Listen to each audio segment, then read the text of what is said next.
नमस्कार, आप देख रहे हैं न्यूज इंडिया का खास कार्यक्रम सुर्खियां अखबार की और आपके साथ मैं हूं चारुल शर्मा और मैं हूं आपके साथ पूजा अग्रवाल। शुरुआत करेंगे खबरों के साथ। पूरे देश भर में डॉक्टर्स प्रदर्शन कर रहे हैं, हड़ताल किया जा रहा है।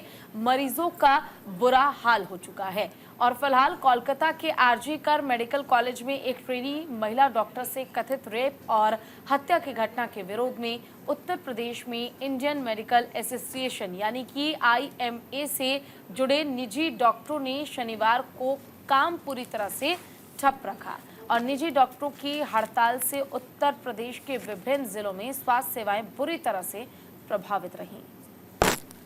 और देखिए, सरकारी अस्पतालों में मरीजों की भारी संख्या देखने को मिली है।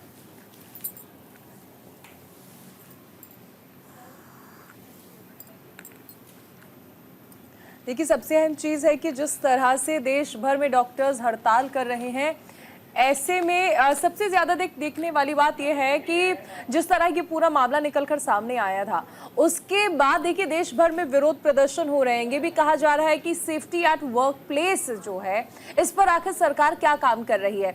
हालांकि अलग अलग राज्यों में हम ये देख रहे हैं कि अस्पतालों में नियमों को और सख्त किया जा रहा है, लेकिन फिलहाल डॉक्टर्स की हड़ताल के कारण मरीजों को परेशान होना पड़ रहा है। मरीजों के सामने सबसे बड़ी समस्या यह है कि वो अपनों का इलाज आखिर करवाएं तो करवाएं कैसे, क्योंकि डॉक्टर्स स्ट्राइक कर रहे हैं। सबसे अहम चीज है कि डॉक्टर्स का कहना है कि जो सबकी रक्षा करते हैं, जो सबको जीवन देते हैं, उनका जीवन खतरे में है, उनकी सुरक्षा का क्या।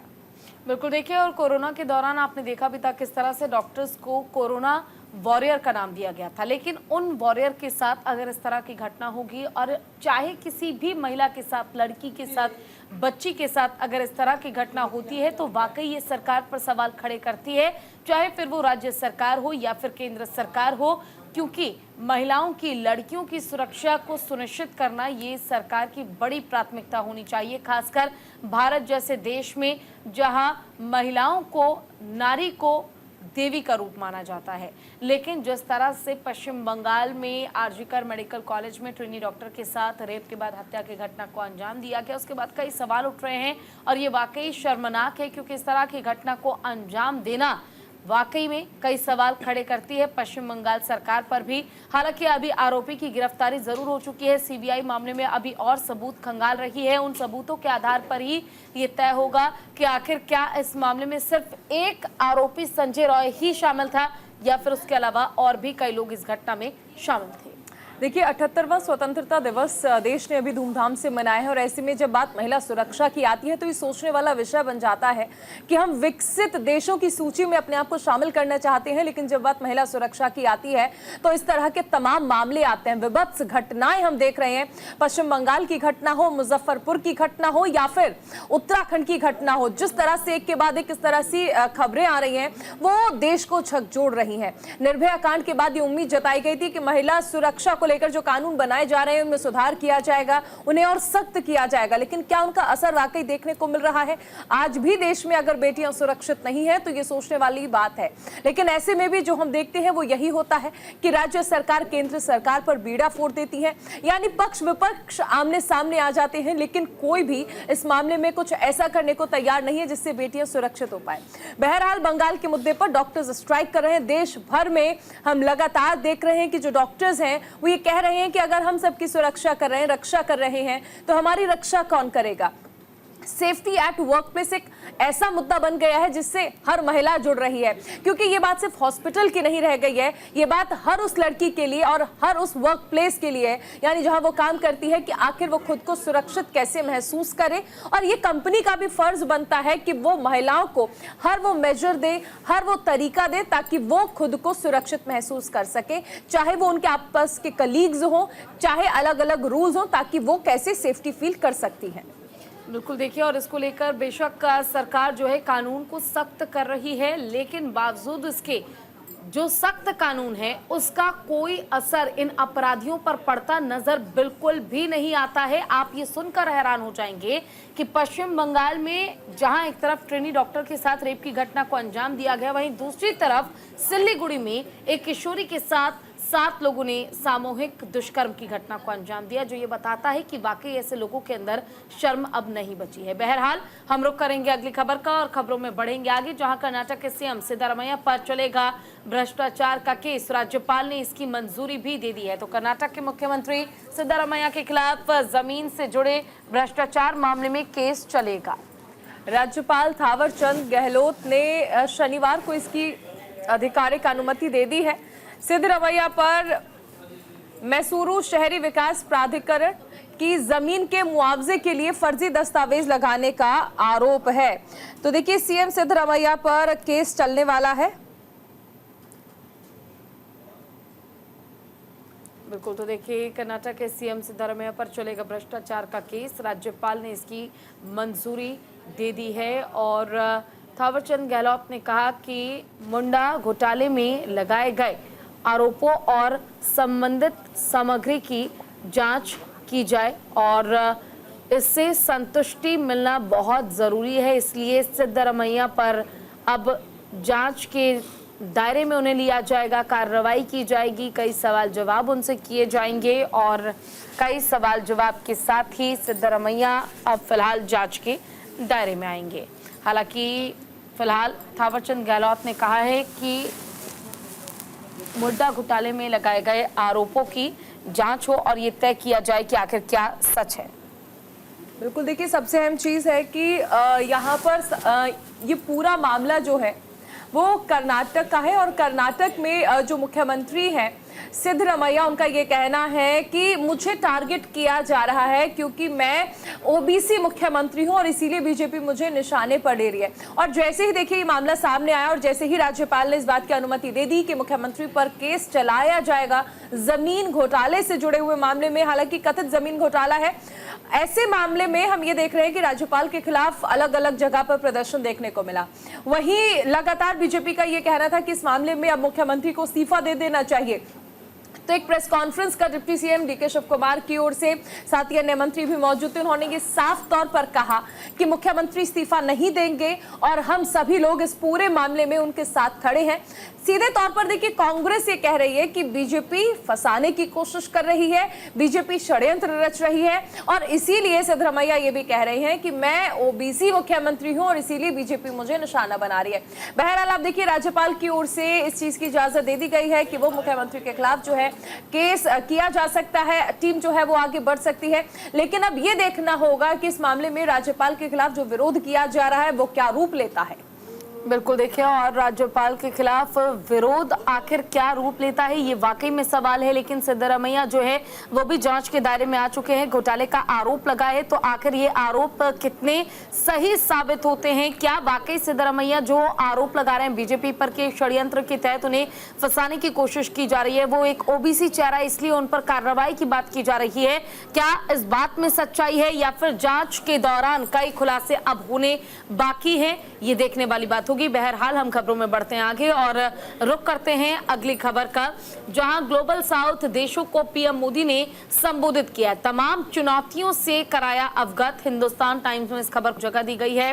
पीएम मोदी ने तीसरे वॉइस ऑफ ग्लोबल साउथ सम्मेलन में अपने शुरुआती भाषण में इसमें भाग लेकर देशों को डिजिटल सार्वजनिक बुनियादी ढांचे से जोड़ने और इस क्षेत्र समेत विभिन्न अहम क्षेत्रों में पूर्ण समर्थन देने के भारत की अटूट प्रतिबद्धता का आश्वासन दिया है। भारत ने डिजिटल रूप से इस सम्मेलन की मेजबानी की है। तो देखिए डिजिटल रूप से प्रधानमंत्री नरेंद्र मोदी ने इस कार्यक्रम को संबोधित किया है। हालांकि जिसके जरिए बाकी देशों के साथ वैश्विक स्तर पर क्या संबंध भारत के हैं और वो संबंध कितने बेहतर हो रहे हैं, कितने मजबूत हो सकते हैं, इस पर पूरा फोकस प्रधानमंत्री नरेंद्र मोदी करते हैं। तो देखिए यूनिटी लाने की बात कही गई है प्रधानमंत्री नरेंद्र मोदी की ओर से, यानी कि उन्होंने साफ तौर पर कहा है कि सभी देशों के बीच एकता बहुत जरूरी है।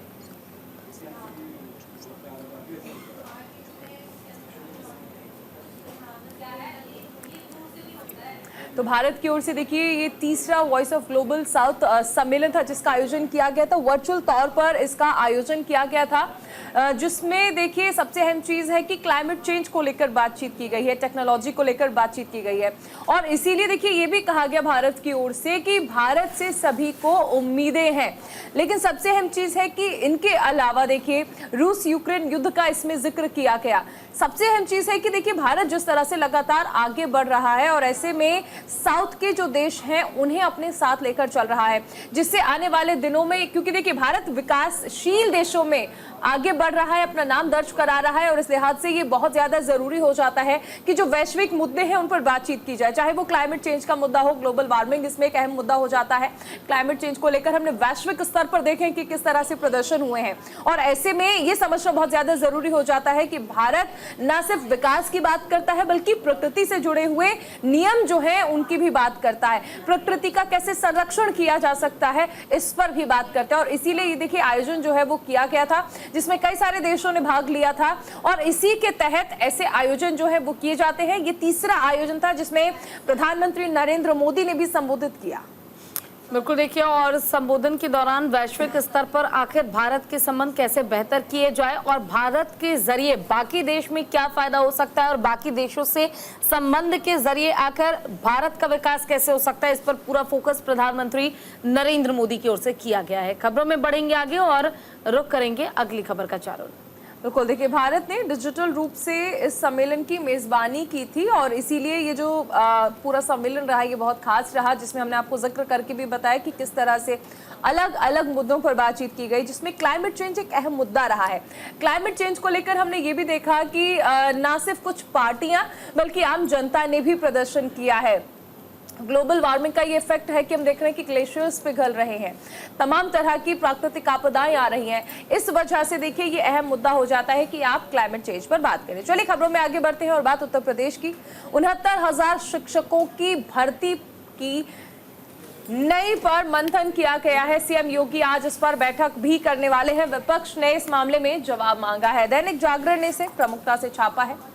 तो यूपी में 69,000 सहायक शिक्षक भर्ती की मेरिट लिस्ट रद्द होने के बाद यूपी सरकार जल्द ही एक बड़ा फैसला ले सकती है। इलाहाबाद हाईकोर्ट ने सरकार को 3 महीने के अंदर नए सिरे से मेरिट जारी करने का आदेश दिया है। इस फैसले के बाद यूपी शिक्षा विभाग में भर्ती प्रक्रिया को लेकर मंथन शुरू हुआ है। सीएम योगी समेत कई शिक्षा विभाग के मंत्री और ऑफिसर्स इस पर बैठक भी करने वाले हैं। बिल्कुल देखिए, और इसको लेकर आज बैठक भी होनी है। 69,000 शिक्षक भर्ती प्रक्रिया की नई मेरिट लिस्ट पर मंथन किया जाएगा और योगी आज इसको लेकर बैठक भी करेंगे। देखिए आज छुट्टी का दिन है, छुट्टी के दिन भी जो अधिकारियों की 69,000 शिक्षक की भर्ती में आरक्षण में हुई गड़बड़ी के कारण नए सिरे से मेरिट लिस्ट बनाए जाने के हाईकोर्ट के निर्णय पर कल हमने देखा कि विपक्ष भी सरकार पर हमलावर रहा। अखिलेश यादव ने कहा कि अभ्यर्थियों की संयुक्त शक्ति की जीत है। भाजपा के सहयोगी अपना दल और सुभाषपा ने भी कोर्ट के इस निर्णय का स्वागत किया। अखिलेश यादव ने एक्स पर लिखा भी था और कहा कि आखिरकार भाजपा घोटाले, घपले और भ्रष्टाचार की शिकार साबित हुई है शिक्षक भर्ती की प्रक्रिया। दरअसल आरक्षण जो रहा है उसका एक बड़ा मुद्दा रहा है। शिक्षक भर्ती में आरक्षण को लेकर हमने देखा कि एक बड़ा फैसला आया है हाईकोर्ट की ओर से और ये कहा गया है कि 3 महीने के अंदर नई मेरिट लिस्ट बनानी होगी। अब ऐसे में जो लोग पहले से नौकरी कर रहे हैं उनके सामने एक बड़ी समस्या पैदा हो जाएगी और इसी के साथ साथ अब देखिए कि ये एक ऐसा मुद्दा हो गया है जिस पर बीजेपी की जो विपक्षी पार्टियां वो तो हमलावर कर ही रही हैं, लेकिन अपने सहयोगी दल जो है वो भी कहीं ना कहीं हाईकोर्ट के फैसले का स्वागत कर रहे हैं। चाहे अनुप्रिया पटेल की बात कर ले, अपना 10S की प्रमुख, उन्होंने भी ये कहा कि इस फैसले का वो स्वागत करती हैं और वो लंबे समय से इस मुद्दे को उठा भी रही थी। इसी के साथ साथ केशव प्रसाद मौर्य ने भी जैसे ये फैसला आया इसका स्वागत किया था, वहीं सुभाषपा ने भी इसका स्वागत किया है। लेकिन जब बात हम विपक्ष की करते हैं तो अखिलेश यादव की ओर से भी देखिए इस मामले में सरकार पर निशाना साधा गया। वहीं बीएसपी सुप्रीमो मायावती ने भी इस मामले पर सरकार को घेरा है।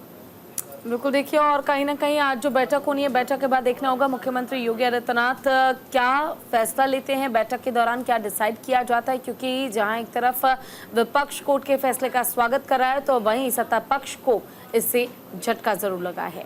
चलिए खबरों में बढ़ेंगे आगे और रुख करेंगे अगली खबर का, लेकिन वक्त यहाँ पर छोटे से ब्रेक का है। ब्रेक के बाद जल्द लौटेंगे खबरों के साथ।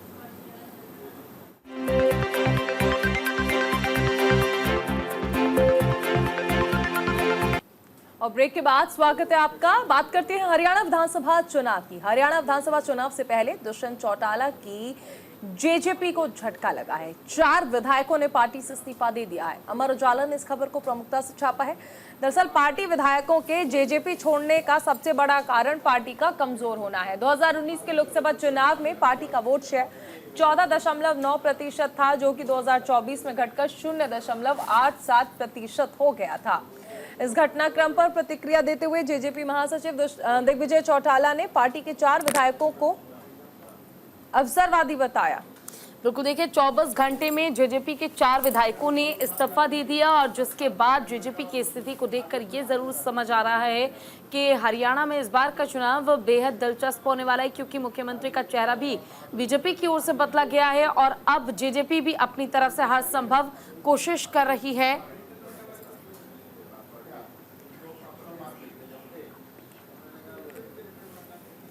आपको बता दें कि इससे पहले जो मुख्यमंत्री थे उनको बदलकर मनोहर लाल को बदलकर नायब सिंह सैनी को लाया गया और अब उन्हीं के चेहरे पर चुनाव इस बार बीजेपी लड़ेगी। लेकिन क्योंकि जो चेहरा बदला गया उस आधार पर क्या बीजेपी को इसका नुकसान झेलना पड़ेगा या फिर फायदे के तौर पर इस बार के चुनाव में ये देखा जाए, ये तो वक्त बताएगा। 90 सीटों पर विधानसभा चुनाव होने हैं और इस बीच जेजेपी के 4 विधायकों का इस्तीफा देना कई सवाल खड़े कर रहा है। हरियाणा चुनाव को लेकर इस बार का चुनाव बेहद दिलचस्प होने वाला है। बिल्कुल, देखिए अगर हम चुनाव की बात कर लें तो हरियाणा में पिछली बार आपको याद होगा कि बीजेपी को 40 सीटें मिली थी। अब 90 विधानसभा सीटें हैं हरियाणा में और ऐसे में बीजेपी को चाहिए था कि वो 40 सीटें आखिर कैसे करें। निर्दलियों पर भरोसा करने से बेहतर उस दौरान जेजेपी पर भरोसा करना समझा और उस दौरान हमने देखा कि मनोहर लाल को मुख्यमंत्री बनाया गया, दुष्यंत चौटाला को उप मुख्यमंत्री बनाया गया। लेकिन 4.5 साल गठबंधन में रहने के बाद बीजेपी ने अपना गठबंधन जो है वो तोड़ लिया था। अब ऐसे में सबसे अहम चीज है कि इस बार का जो चुनाव है वो बहुत दिलचस्प है। बीजेपी अकेले चुनाव मैदान में है, कांग्रेस अकेले चुनावी मैदान में है, इसी के साथ साथ आम आदमी पार्टी भी चुनावी मैदान में है और अकेले चुनावी मैदान में है। इनेलो और बीएसपी एक साथ चुनाव लड़ रहे हैं। जेजेपी का पता नहीं है कि किसी के साथ गठबंधन करेंगे या अकेले चुनावी मैदान में उतरेंगे। लेकिन इस वक्त जेजेपी की जो स्थिति है वो देखने को मिल रही है और जिसमें वो बहुत कमजोर नजर आ रही है। 24 घंटे में 4 विधायकों ने इस्तीफा दे दिया है, तो जिसके बाद पार्टी कहीं ना कहीं और कमजोर होती नजर आ रही है। तो कयास ये लगाए जा रहे हैं अब कि हरियाणा चुनाव में जिस दौरान जेजेपी उतरेगी वो कहीं ना कहीं किसी ना किसी पार्टी के साथ गठबंधन में उतर सकती है। लेकिन फिलहाल अब इसके लिए इंतजार करना होगा आने वाले समय का। 1 तारीख को यहाँ पर चुनाव होना है और 1 अक्टूबर को चुनाव है और 4 अक्टूबर को नतीजे आने हैं। चलिए आगे बढ़ते हैं। महाराष्ट्र में लड़की बहन योजना लागू हो गई है। सीएम एकनाथ शिंदे ने इसकी आधिकारिक घोषणा कर दी है। हिंदुस्तान टाइम्स ने इस खबर को प्रमुखता से छापा है। योजना के तहत पात्र महिला को प्रति माह 1500 रुपए मिलेंगे। ये योजना आज यानी 17 अगस्त को शुरू हो रही है, लेकिन इसका शुरुआती महीना जुलाई माना जा रहा है। दरअसल योजना के शुरुआती परीक्षण के तौर पर 30 लाख महिलाओं को उनके बैंक अकाउंट में 3000 रुपए दिए जाएंगे। इस योजना से सरकार के खजाने पर सालाना 46,000 करोड़ का खर्च होने का अनुमान है।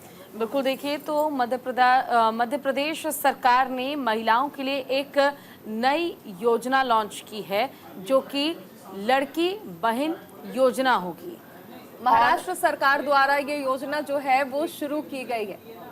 मध्य प्रदेश में लाडली बहन योजना चलाई गई थी और उसी की तर्ज पर ये माना जा रहा है कि बहनों के लिए, बेटियों के लिए महाराष्ट्र सरकार भी सौगात लेकर आई है। दरअसल देखिए बीजेपी शासित कई राज्यों में ऐसी योजनाएं जो हैं वो बहनों के लिए, बेटियों के लिए चलाई जा रही हैं। मध्य प्रदेश में लाडली बहना योजना और उसी की तर्ज पर महाराष्ट्र में अब ये योजना जो है वो शुरू की जा रही है, जिसमें महिलाओं के खाते में हर महीने 3000 रुपए आएंगे। लेकिन इससे जो महाराष्ट्र की सरकार है उस पर भी एक अच्छा खासा भार पड़ने वाला है। खजाने पर 46,000 करोड़ का खर्च होने का अनुमान इसमें लगाया जा रहा है। लेकिन कहीं ना कहीं महिलाओं को और ज्यादा ये कहा जा सकता है कि आत्मबल बढ़ाने के लिए या महिला सशक्तिकरण का एक बेहतरीन उदाहरण पेश करने के लिए ये किया जा रहा है। महाराष्ट्र में विधानसभा चुनाव भी होने हैं। आपको याद होगा मध्य प्रदेश में जब चुनाव हुए थे तो लाडली बहना स्कीम एक ऐसी स्कीम थी जिसने बीजेपी को बहुत ज्यादा फायदा पहुंचाया था। तो अब ये चुनावी घोषणा है या फिर क्या है ये तो वक्त बताएगा, लेकिन फिलहाल महाराष्ट्र सरकार ने इसकी शुरुआत कर दी है कल से और महिलाओं को इसका फायदा भी अब मिलना शुरू हो जाएगा। बिल्कुल, और 30 लाख महिलाओं पर इसका जो ट्रायल है वो किया गया था और अब महिलाओं को हर महीने उनके खाते में 1500 रुपए देने का काम सरकार करेगी। चलिए खबरों में बढ़ते हैं आगे। 1 सितंबर से बीजेपी पूरे देश में चलाएगी मेंबरशिप कैंपेन। 10 करोड़ लोगों को जोड़ने का लक्ष्य बीजेपी ने निर्धारित किया। यानी कि बीजेपी प्रवक्ता संबित पात्रा ने कहा है कि गृह मंत्री अमित शाह और बीजेपी अध्यक्ष जेपी नड्डा के नेतृत्व में सदस्यता अभियान को लेकर बैठक हुई है और इस दौरान सदस्यता टोली की घोषणा की गई है। साथ ही समय सारणी के विस्तार पर भी चर्चा हुई है। पार्टी का सदस्यता अभियान 1 सितंबर से शुरू होगा। पार्टी का लक्ष्य इस अभियान के तहत 10 करोड़ से ज्यादा सदस्यों को अपने साथ बीजेपी में जोड़ने का होगा। बिल्कुल, देखिए बीजेपी की ओर से सदस्यता अभियान चलाया जा रहा है और ऐसे में गृह मंत्री अमित शाह भी मौजूद रहे, बीजेपी अध्यक्ष जेपी नड्डा भी मौजूद रहे। बीजेपी दरअसल सबसे बड़ी पार्टी बनकर उभरना चाहती है और इसीलिए लगातार सदस्यता अभियान जो है बीजेपी की ओर से चलाए जाते हैं। ऐसे में एक बार फिर से बीजेपी ने सदस्यता अभियान शुरू कर दिया है जिसमें अलग अलग सदस्य जो हैं वो भाजपा का दामन थामेंगे। इसको लेकर पदाधिकारियों की कल एक अहम बैठक भी हुई है।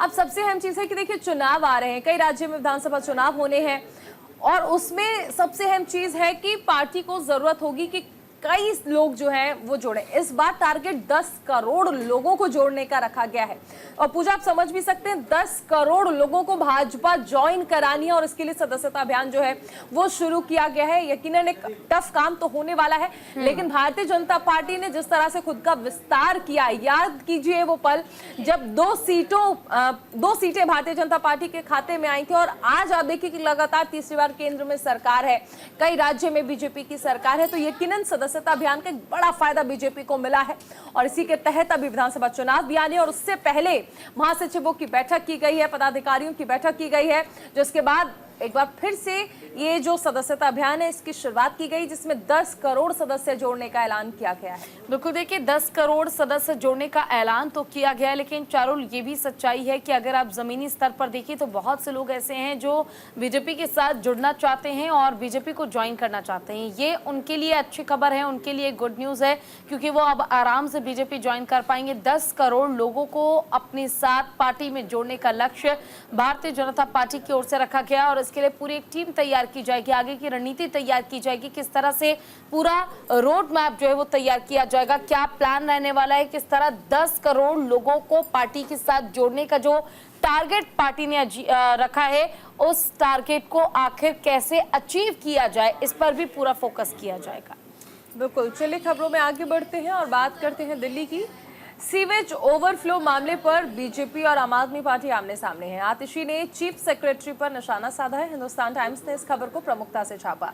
दिल्ली के अलग अलग इलाकों से सीवर ओवरफ्लो की कई शिकायतों का संज्ञान लेते हुए जल मंत्री आतिशी ने मुख्य सचिव को फटकार लगाई है और उन्हें इस संकट के लिए जिम्मेदार ठहराया।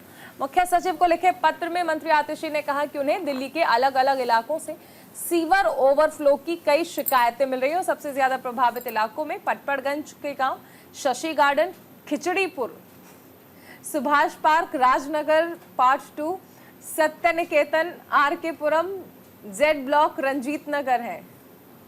बिल्कुल, तो देखिए सीवेज ओवरफ्लो होने के बाद अब आतिशी जो है वो एक्शन मोड में आ गई हैं और एक्शन मोड में आते ही आरोप बेशक से लगाए जा रहे हैं काम अब तक ना हो पाने के, लेकिन हाँ ये भी दावा किया जा रहा है कि जल्द से जल्द इन सीवेज का ट्रीटमेंट किया जाएगा और जो तमाम सीवेज हैं जो ओवरफ्लो हो रहे हैं उसमें ऐसा प्रबंध किया जाए ताकि जो गंदा पानी है वो सड़कों पर ना आए। इस कारण लोगों को काफ़ी दिक्कत का सामना भी करना पड़ रहा है और कई ऐसे इलाके दिल्ली के जो इससे बुरी तरह से प्रभावित हो रहे हैं। देखिए सबसे अहम चीज़ है कि एमसीडी में अब बीजेपी है और माफ कीजिएगा आम आदमी पार्टी है और पहले बीजेपी रही है, तो कहीं ना कहीं ये चीज जो है वो और ज्यादा इंश्योर करने की जरूरत हो जाती है कि कैसे एमसीडी जो है वो काम कर रही है।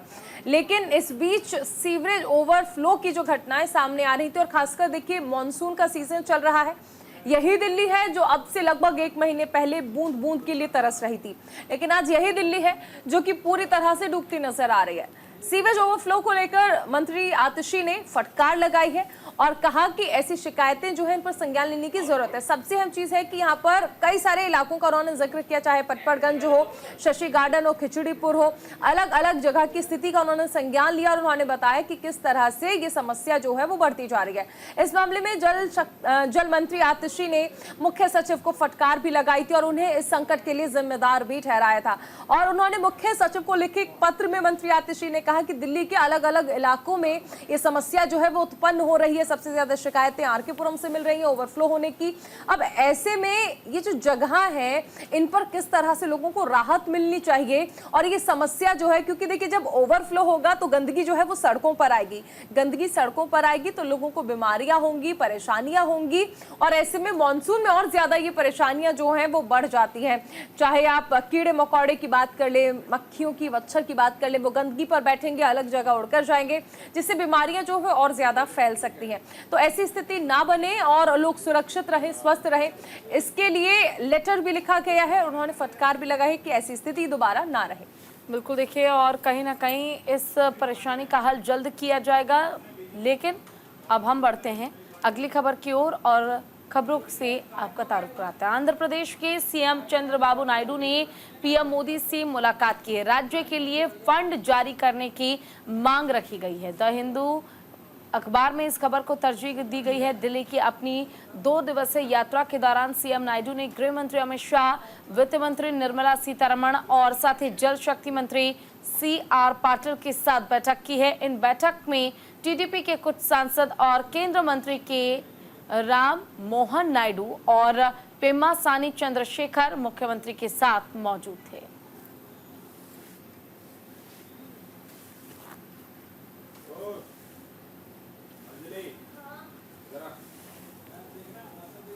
तो आंध्र प्रदेश के सीएम चंद्रबाबू नायडू ने प्रधानमंत्री मोदी से मुलाकात की है और राज्य के लिए फंड जारी करने की मांग की है। दरअसल देखिए टीडीपी जो है वो एनडीए की सहयोगी पार्टी है और ऐसे में चंद्रबाबू नायडू जो है उन्होंने अपनी 2 दिवसीय यात्रा रखी दिल्ली की, और इस दौरान उन्होंने गृह मंत्री अमित शाह से मुलाकात की, वित्त मंत्री निर्मला सीतारमण, जल शक्ति मंत्री CR पाटिल के साथ बैठकें भी की हैं और टीडीपी के कुछ सांसद और केंद्रीय मंत्री के राम मोहन नायडू और पेम्मासानी चंद्रशेखर मुख्यमंत्री के साथ इस दौरान मौजूद रहे। अब देखिए टीडीपी क्योंकि सहयोगी है तो ऐसे में दरअसल कुछ और फंड्स रिलीज करने की मांग यहां पर की गई है मुख्यमंत्री चंद्रबाबू नायडू की ओर से।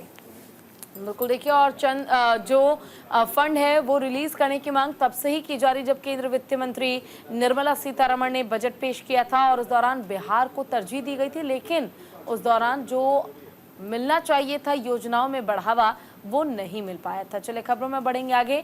भारी बारिश से देश के कई राज्यों में बुरा हाल हो चुका है। उत्तराखंड और हिमाचल में तो बाढ़ की चेतावनी दे दी गई है। जम्मू कश्मीर, उड़ीसा, राजस्थान, उत्तराखंड, हिमाचल प्रदेश सहित देश के कई ऐसे इलाके हैं, राज्य है जहां पर भारी बारिश का दौर जारी है। मौसम विभाग ने राजस्थान, जम्मू कश्मीर, हिमाचल प्रदेश, उत्तराखंड, मध्य प्रदेश, गुजरात और महाराष्ट्र में अगले 5 दिन की भारी बारिश के अनुमान जताए हैं और इसके अलावा पंजाब, हरियाणा, दिल्ली, NCR और चंडीगढ़ में भी कुछ जगहों पर बारिश होने की संभावना जताई गई है। मौसम विभाग ने बताया कि उत्तरी बंगाल की खाड़ी और आसपास के इलाकों में कम दबाव का क्षेत्र बन रहा है और ये धीरे धीरे बांग्लादेश और पश्चिम बंगाल के गांगे क्षेत्र की ओर बढ़ रहा है। सबसे अहम चीज है कि देखिए अभी जो स्थिति बनी हुई है वो और ज्यादा ऐसी हो गई है कि बाढ़ जैसी स्थिति है। पहाड़ों पर इस वक्त जीवन आसान नहीं है और इसी क्रम में आप ये भी देखिए और ये भी समझिए कि किस तरह से देश भर में मानसून ने जब से दस्तक दी है तब से स्थिति जो है वो कुछ ठीक नजर नहीं आ रही है। कई राज्यों में इसको लेकर अलर्ट जारी कर दिया गया है। कई राज्य ऐसे भी हैं जहां पर सरकारों ने सुध लिया है, प्रशासन ने इंतजाम भी किए हैं, क्योंकि बाढ़ की समस्या बनी हुई है बादल फटने से जम्मू में पुल बह गया, हिमाचल में सड़क बह गई, 5 पंचायतों का संपर्क टूट गया। कई गांव ऐसे हैं जिनका मुख्यालय से संपर्क टूट गया। कई जगह ऐसी भी हैं जहां पर हमने देखा कि कई लोग ऐसे भी रहे जिनकी जरा सी लापरवाही की वजह से वो हादसे का शिकार हो गए। ऐसे में हमने कई जगह पर देखा कि देखिए जिस तरह से कई लोग ऐसे होते हैं जो पानी में सेल्फी लेना चाहते हैं, अचानक से पानी का तेज बहाव आ जाता है जिस कारण वो लोग उसमें बह गए। ऐसी कई जगह से, कई राज्यों से ऐसी तस्वीरें देखने को मिली। इसलिए हम आपसे ये भी अपील करते हैं कि कोई भी ऐसी लापरवाही ना करें जो आपकी जान पर बनाए। बिल्कुल, चले खबरों में बढ़ेंगे आगे। आईएमएफ की उप प्रबंधन निदेशक गीता गोपीनाथ ने वित्त मंत्री निर्मला सीतारमण से मुलाकात की। कहा 2027 तक तीसरी सबसे बड़ी अर्थव्यवस्था बन जाएगा भारत। दैनिक जागरण ने इस खबर को तरजीह दी है। तो आईएमएफ के deputy managing director Gita Gopinath ने कहा है कि भारत साल 2027 तक दुनिया का तीसरी सबसे बड़ी अर्थव्यवस्था बन जाएगा। भारत अभी दुनिया की 5वीं सबसे बड़ी अर्थव्यवस्था है और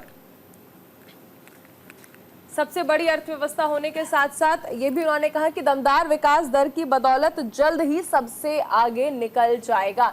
तो देखिए ये एक बड़ा दावा जो है वो किया गया है, क्योंकि प्रधानमंत्री नरेंद्र मोदी भी लगातार इस बात का जिक्र करते रहते हैं कि भारत को तीसरी सबसे बड़ी अर्थव्यवस्था बनाया जाएगा। अब यहाँ पर सबसे अहम चीज है कि आईएमएफ की ओर से भी ये दावा जो है वो और ज्यादा पुख्ता होता नजर आ रहा है। जब आईएमएफ से कोई आए और ये कहे कि वाकई भारत जो है वो जल्द ही आगे बढ़ जाएगा, दमदार व्यवस्था जो है वो भारत में देखने को मिल रही है। इंटरनेशनल मॉनेटरी फंड की ओर से कोई रिप्रेजेंटेटिव अगर इस बात को और ज्यादा पुख्ता कर देता है तो ये भारत के लिए एक अच्छी खबर है। ऐसे समय में जब कई देशों का हमने देखा कि अर्थव्यवस्था पटरी से उतर गई है, कई देशों को हमने देखा, चाहे श्रीलंका हो, चाहे हम मलेशिया की, माफ कीजिएगा, चाहे हम दूसरे देशों की बात कर ले, तो ऐसे में पाकिस्तान को भी आपने देखा था कि किस तरह से अर्थव्यवस्था पटरी से उतर गई थी। उसमें अगर भारत को ये कहा जाता है कि जल्द ही तीसरी सबसे बड़ी अर्थव्यवस्था बन जाएगा तो कहीं ना कहीं पीएम मोदी का जो एक सपना है वो भी साकार होता नजर आता है। बिल्कुल, देखिए, और कहीं ना कहीं सपना साकार होने के साथ देखने वाली बात ये होगी कि आखिर सबसे बड़ी अर्थव्यवस्था, तीसरे नंबर की अर्थव्यवस्था भारत की जब बनेगी तो आखिर कितना विकास देश का होगा 2027 तक। बहरहाल फिलहाल हम बढ़ते हैं आगे और रुख करते हैं अगली खबर का। आपको बता दें कि मंकी पॉक्स के खतरे से बाहर है भारत। लगातार की जा रही है मॉनिटरिंग। अफ्रीकी देशों ने भारत से मदद की मांग की है। तो दैनिक जागरण ने इस खबर को तरजीह दी है। लगातार मंकी पॉक्स के बढ़ते मामले दुनिया को डराने का काम कर रहे हैं। अभी लोगों के जहन में कोरोना का खौफ गया भी नहीं कि मंकी पॉक्स के मामले चिंता बढ़ा रहे हैं। हालांकि केंद्र सरकार ने कहा है कि वो मंकी पॉक्स की स्थिति पर करीब से नजर बनाए हुए हैं, साथ ही बीमारी के प्रसार को रोकने और नियंत्रित करने के लिए तैयारी और सावधानी के उपाय किए जा रहे हैं।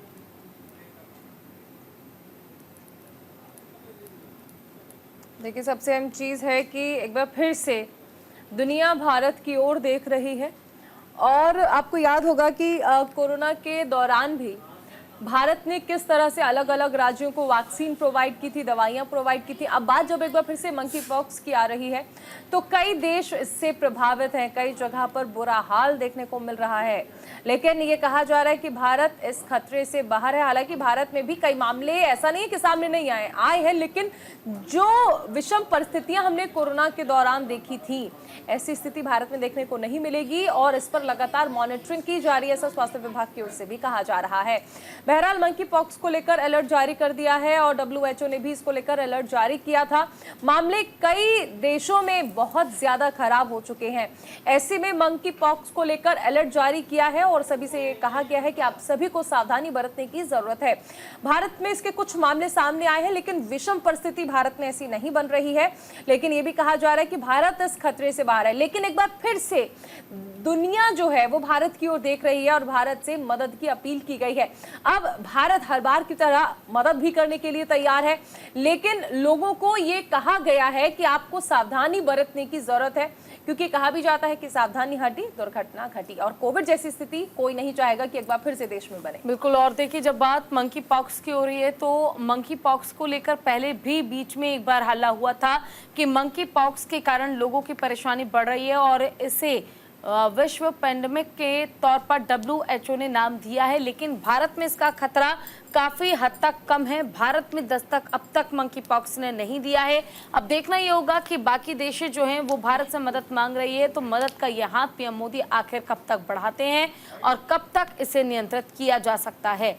बहरहाल आगे बढ़ते हैं और रुक करते हैं अगली खबर का। साबरमती एक्सप्रेस के 20 डिब्बे डिरेल हो गए हैं। हादसे में साजिश की आशंका जताई जा रही है। वाराणसी से अहमदाबाद जा रही साबरमती एक्सप्रेस तड़के 2:35 पर कानपुर के पास पटरी से उतर गई। हादसे में ट्रेन के 22 डब्बे पटरी से उतर गए थे। किसी के हताहत होने की फिलहाल कोई खबर नहीं है। ट्रेन के कुछ डब्बे पटरी से उतरने के बाद यात्रियों में हड़कंप मच गया। बिल्कुल देखिए, और घटना की जानकारी मिलते ही रेलवे पुलिस और फायर विभाग के आला अधिकारी मौके पर पहुंचे और उन्होंने राहत और बचाव कार्य को शुरू किया। तो देखिए, फिलहाल साबरमती एक्सप्रेस का डिरेल हो जाना कई लोगों के लिए परेशानी खड़ी करता है।